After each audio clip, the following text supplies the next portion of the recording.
Hey guys, Renault here. Welcome back to Formula 2, here for the feature race today, the British round of the championship, here at Silverstone on the short layout of the circuit. And as you can see, it's going to be a pretty wet one, and if it stays wet the whole way through, there will not be a mandatory pit stop. And using the short layout here, this will also be a wildcard race, meaning the top 20 drivers will score points, in the same way as the wildcard system for the F1. It's Guilherme Samaia taking his first ever pole position in Formula 2, with Guan Yu Zhou completing the front row, with Robert Schwartzman and Luca Giotto in 3rd and 4th. Lead ART Christian Lundgaard starts from P5 ahead of the other Prema of Max Gunter from 6th, and lead HWA Giuliano Alesi starts from 7th alongside Pedro Piquet. Then come two Honda back drivers to round off the top 10 with Tadasuke Mikino and Yuki Tsunoda.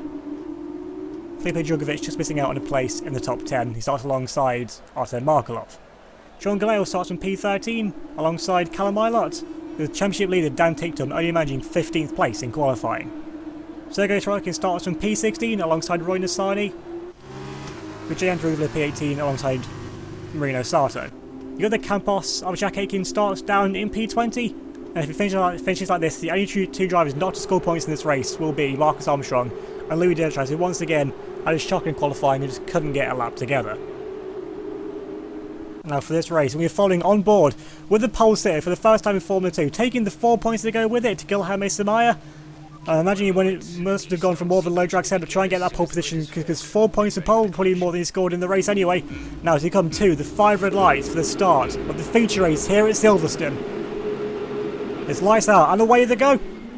It's a bit of a square with their start from everyone really on the front row. Zhou's got that good traction there because the dirty line is where you want to be in the wet. He's going to take the lead down into turn 1, it looks like he is, as the whole field now makes the way through. Turn 1 is going to get through that instant, it looks like they have. And it's Guan Yu Zhou, the Renault Junior, now leads the way ahead then of Luca Giotto. Has a good start there to get up now into second place. It's a good start from the dirty side of the grid for both the 2nd and 4th place drivers. They now lead 1-2, and Guilherme Samaia is struggling now with the lower downforce. Try and get that pole position, which he got. And now being in the way is going to be pretty easier to defend because there's not going to be a DRS. So the one DRS zone that was here in the wet last year, when in the dry last year, is not going to be available this time around. And here we've got the SMP back. Robert Schwartzman now in the Prema, making a move now to get up into the podium position. But Samaia is going to hold it round the outside line. Doesn't quite have the downforce though. With that lower drag setup, he'll be quick in a straight line, but he can't get the power down. He won't really matter too much. And now the Prema, the other one coming through now. We've got Max Gunter trying to make a move now up into P4. Samaia's going to try and dive it back down the inside line of the German. Still keeping it side by side here now through the final few corners here of the lap. Samaia going to try to hold it around the outside line. He gets some good traction to be fair to him. Trying to hold it around the outside line. Bit of contact there almost with Max Gunter. And on to lap 2 of the race now. Still getting side by side. You've got a bit of action there side by side behind as well. You've got the AOT going at it there with the Lee Charoux there of Pedro Piquet. But Gunter in the end manages to get through after a titanium battle with Samaia. They're going to try and fight back now into turn 3. Has a little look there at the inside line. Once again, just doesn't quite have the underbrake. It hasn't quite got the traction or the downforce to go that late into the brake zone. As you can see now, they've got ahead. Gunter's already pulling away. It's going to take a while for Samaia's tyres to come up centre as well with the lower downforce. He's going to be wearing out the tyres a little bit more as well now. Here comes the ART Christian Lundgaard trying to make a move now on the Brazilian down the back straight. It's going to be a pretty simple move here for the Danish driver. Once again, Samaia is going to fight back here, around the outside line, fight for everything he's got. Can you hold it through around the outside line? Yes, he can. Looks like he's tying out many times to catch here, but Lundgaard though, with the bare traction again, trying to come back now into the final centre of the lap. Which here goes a long way around the outside line, which will then turn to the inside for the final few corners. But he hasn't quite got the grip there to hold it around the outside line. And Samaia manages to hold on to position. Now he has his tyres start to come up to temperature. Things might start to even out a little bit more. It also depends what happens with the weather. Although a squirm there for Samaia, but Lundgaard there back up the inside line of the Brazilian. Now then through turn 1 and turn 2, still side by side here. They'll be so careful here to avoid contact. And Lundgaard makes his stick, and coming through there as well, Pedro Piquet, unseen here by the camera angle.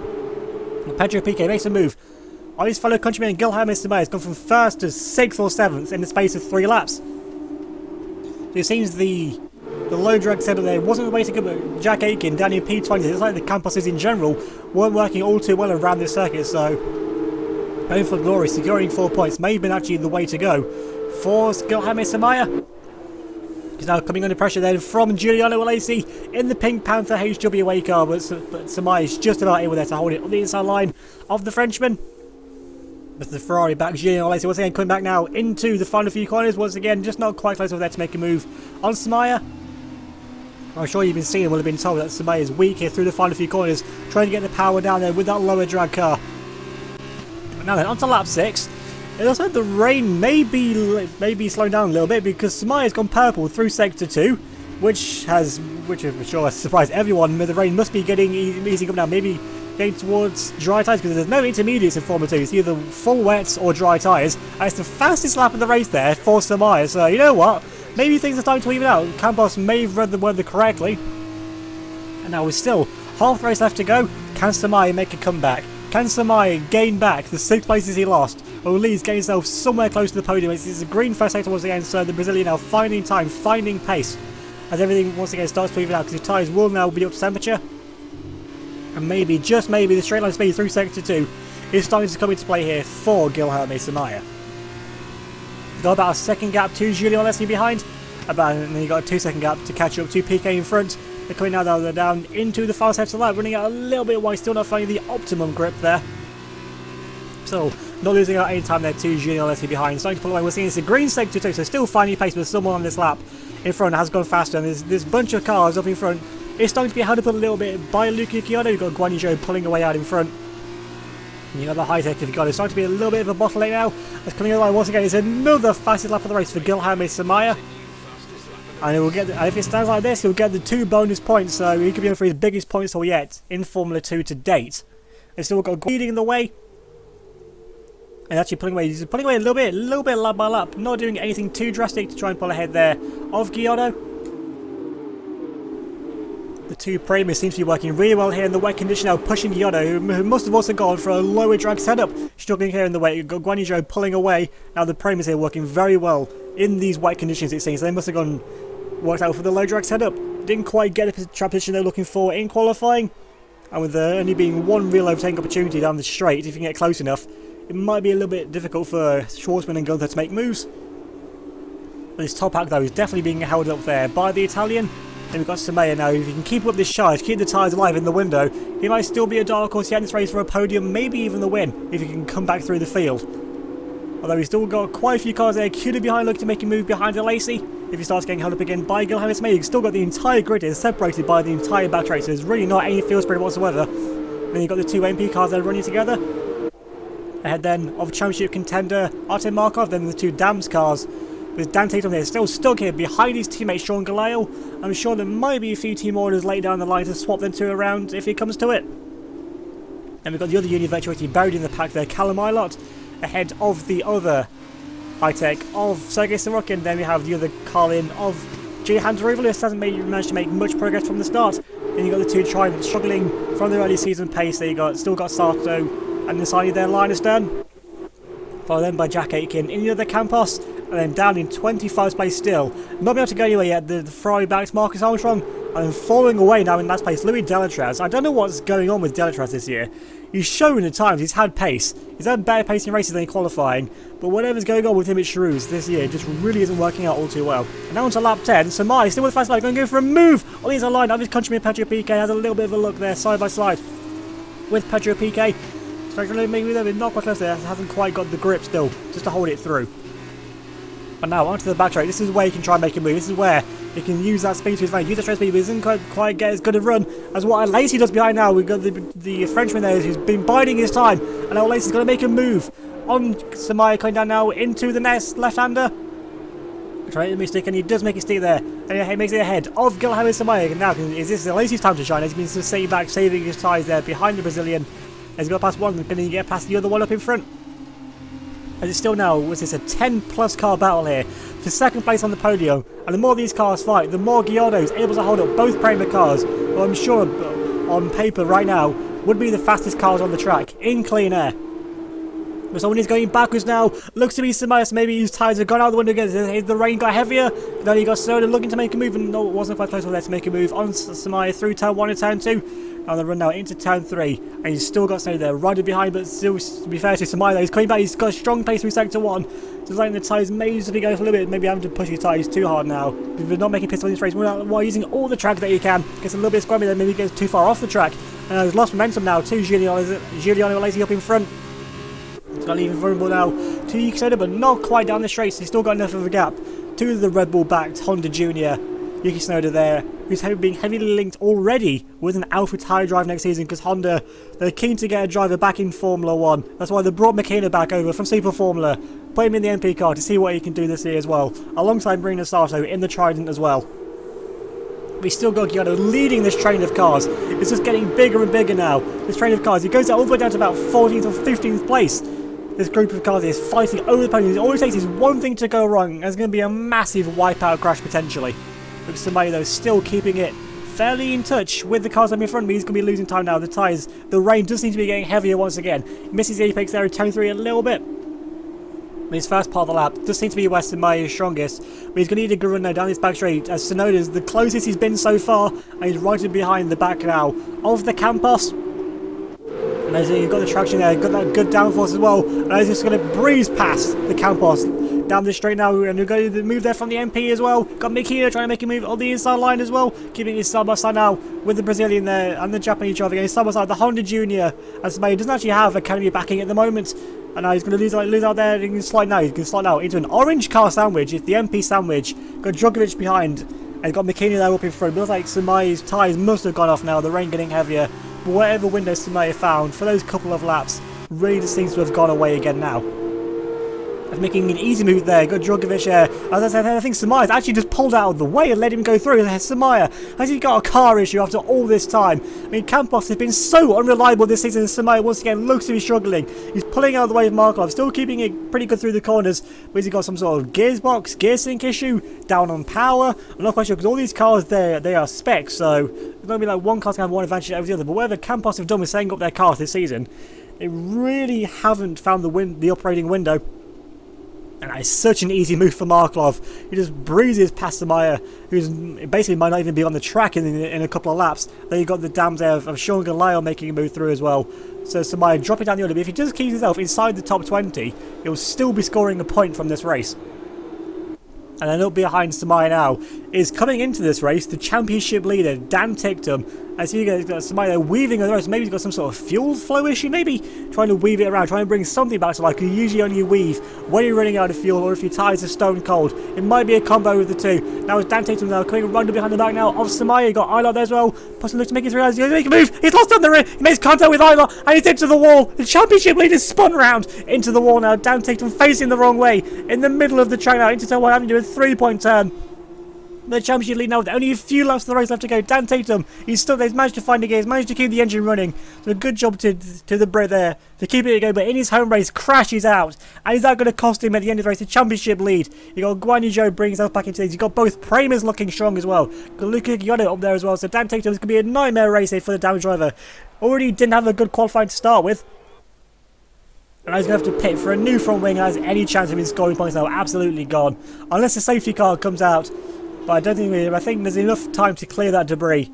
But Dan Ticktum now is going to pit for a new front wing. He's going to be a lap down at this point as well. Because a lap time, even in the wet, is about the time you would lose in a pit stop anyway. And he's already half a lap plus down on Guan Yu Zhou, who's absolutely dominating here in the wet. So he's been struggling so far this season. He's gone pretty unlucky, but also he has been struggling in that Univirtuosi car. Was definitely the number 2 to Luca Giotto last season. Has a new teammate Callum Marlock this year and still hasn't shown the outright pace with Univirtuosi. They started off the season pretty poor, but they've been building and building, coming back stronger now. And it's Guan Yu Zhou still leading the way. He's got quite a convincing gap now then. Over Luca Giotto in P2, still somehow, fair play to the Italian, holding off this queue of cars in the Uralkali sponsored high-tech team, still holding off Robert Schwarzman in the battle for second place. But it's going to be a good point although for Prema as things stand. Now they've got around the final corner. Once again, Guan Yu Zhou absolutely dominating and has absolutely dominated in this Grand Prix. And he's over the line and Guan Yu Zhou wins! He wins the feature race, gets his first win in Formula 2. And he's still coming through there now. It's a pretty simple victory there for Guan Yu Zhou. He got the lead at the start and just held it through at the end. And so far behind is Dan Ticktum. He didn't even bother pitting. There's no point really. And in 21st place, you've got Guilherme Tsumaya. He's dropped out of the points. He's absolutely crawling around now. There's something that's gone so wrong with this Campos car. He's doing about 30 miles an hour up to the finish line. He's going to make it though. Guilherme Tsumaya, he crosses the line in 21st place, but he still gets those 4 points to pole. So he comes away with something from this weekend. But now the momentum is definitely with Guan Yu Zhou. And if he can keep this on this momentum, driver of the day goes to Luca Giotto. Mainly for defense of the day. The Italian there holding off a string of 10 plus cars for that 15 lap race here around Silverstone Short. But the Uni Virtuosi team there very, very happy, understandably, with the result of today. Guan Yu Zhou, the Renault back driver, stands there on top of the yellow Uni Virtuosi car. The colours there of the Academy all over the overalls of the Chinese driver, looking to become the first Chinese driver in Formula 1. And if you can keep putting in performances like that, there's no way Renault can't promote him to a seat somewhere sometime soon. And we've got the other Campos, Jack Aitken there, P18, so just been a really push away from Campos. They just couldn't find a way to make their car work around the circuit. And the rain, in the pit lane, there's been an ice ring there, so even if you had to pit, it would have been touch and go for all the drivers there. But now, onto a very, very wet podium, but these two drivers aren't going to care one bit. 3 different teams on the podium, all bringing themselves now into the championship pictures. Guan Yu Zhou, for the first time in Formula 2, stands on top of the podium, and now for the champagne! Guan Yu Zhou, he may not be on the podium for a while, but he's definitely not lost his touch up there. He knows exactly what to do. Sprays the champagne all over his team there below. Now you've got 3 drivers from 3 different teams right back now into that title picture. Moving on to the race results, it's Guan Yu Zhou dominating that race in the end. 6.5 seconds clear of Luca Ghiotto, with Robert Schwartzman finishing the race where he started in the end to run off the podium in 3rd. Mats Gunter with a strong race comes home in 4th in the other Prema, ahead of the lead ART of Christian Lundgaard in P5. Petro Piquet once again puts in work for Charouz, finishing in P6, ahead of Julian Alesi, and Yuki Tsunoda gets up into P8 as the lead Carlin. Then come the 2 MPs to round off the top 10, with Tadej Mikino ahead of Felipe Drugovich. Artem Markelov in P11, and Sean Galeo getting inside the top 12 for Dams. And because it's a wildcard race, we look at the Bommard standings as well, and in P13, stealing the fastest lap points in the end. Out of absolutely nowhere, the Uni Virtuosi, Guan Yu Zhou's teammate Callum Ilott found some good pace there towards the end of the race. They've got Sergei Sorokin finishing in P14. Gian Daruvla makes some 3 places in the race to finish in 15th, ahead of the trident pairing of Roy Nissany and Marino Sato. Jack Aitken, as you saw, finishes in P18, ahead of Marcus Armstrong and Louis Delatraz, who manages to scrape a point from this race, with Guilherme Semenya down in P21st, and the only driver to not score points across this weekend, the championship leader going into this race, the Williams back driver, Dan Ticktum. And with Tatum not scoring, it now brings the top 12 drivers right into the title picture now. All of them are within, or just about within, a win's worth of points from the championship lead. After halfway through the season, Dan Tatum's got a 4-point lead over Marcus Armstrong and Felipe Drugovich. Then in 4th place, only 10 points behind the leader, got Artem Markelov in the HWA. And in the high-tech, Luca Ghiotto, P5, only 12 points off, along with Robert Schwartzman. And only a single point further back is the other high-tech driver, Sergei Sorokin, who's back in Formula 2 for this season. And then with a strong end result, we've got the Uni Virtuosi of Callum Ilott, up now into 8th place, only 19 points off, and still within a race win's worth of points, as is Giuliano Alesi in P9, only 20 points behind. And then just outside, knocking on the door of that, you got Mats Gunter, Pedro Piquet, and Christian Lundgaard getting up now into the top 12 for ART, but still only 22 points behind at this halfway point of the season. And it doesn't even end there. Realistically, you can say the top 16 drivers are still in the title picture. You've got Daruvla down in P13, who's won a race this year, only 22 points off the lead. You've got Yuki Tsunoda, who's shown some great race pace in his past few races now, only 26 points behind. Then you've got 2 previous race winners, Guan Yu Zhou today, Jack Aitken back at Monaco, proven race winners. You just need a little bit of a rub of the green once again, so good pace in the race, and they're going to be right back in that title picture. And you've got Louis Delatraz just picking up points where you can in P17. And he's ahead there of Tadej Mikino, who with his best result this season now, got 16 points and he's firmly now on the board. And then you've got Sean Galeo in the other Dams car on 16 points, ahead of the trident pairing of Sato and Nissany. And Guilherme Semenya, despite scoring 4 points to pole, still rounds off the standings in 22nd place now on 5 points. And if you thought things were close in the drivers, they're pretty close in the team championship here as well. As high-tech, with the ever-consistent Sorokin and Luca Ghiotto now take the lead. They're 1 point clear of ART, and only 4 points further back from there is HWA Racelab. Then only 8 points off the lead of Prema, with Dams slipping down the order now. into 5th place, but still only 12 points behind. And then Univirtuosi with the good results and keep stringing together some good performances. They could be winning that title picture as well in P6, only 22 points off and 1 point only ahead of Carlin. They've got MP down in 8th place, only 26 points off the lead. And if Shrews can keep putting in work with Petro Piquet, they might still be able to get themselves into that title picture. Down in P9 with Campos in P10, ahead then to try and bring up the rear in 11th. So if you enjoyed this race here, Formula 2 action, then please leave a like on the video, leave a comment down below, subscribe if you're new, hit the notification bell, so you know any future videos, which will be on a Monday and Friday definitely, Wednesdays if I can, because I do work full time, so I can't guarantee 3 videos a week, but definitely Monday and Friday, and select Saturdays here, as you've seen for Formula 1 and Formula 2 action. Thanks for watching, and I'll see you all next time.